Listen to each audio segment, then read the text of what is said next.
Hi everybody, it's Lee Gerstenberger with an interview insight for today. I'm going to call this When Backwards is Forwards. You know, I do a lot of coaching and mentoring of folks that are in career transition, and I start by spending some time looking at their resume.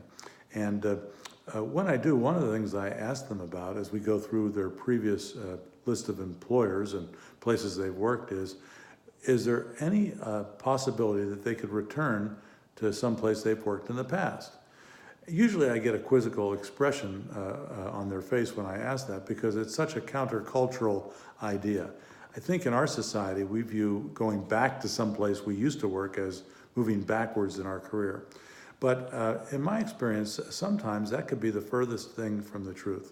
In fact, over my career, I had the opportunity to return to a company that I worked with previously, and it was probably one of the best career moves I ever made.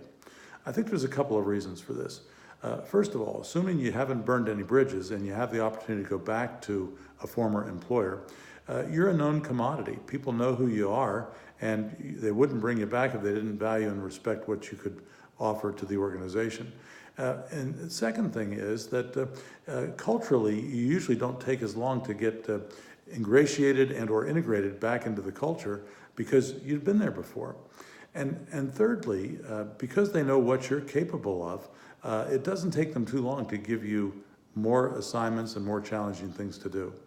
So in my case, that career move, actually returning to an organization that I'd been to before, led me on a path that put me into their home office. I ended up with a large regional job, and I was probably much better equipped for bigger and better opportunities that presented themselves in the financial services industry for me at the time because I had taken that mid-course correction and actually gone back to a former employer. So don't rule it out. One of my favorite stories is Acres of Diamonds. It's an old fable about a man who was a diamond miner, and he spent his whole life going around the world looking and digging for diamonds. He never found any.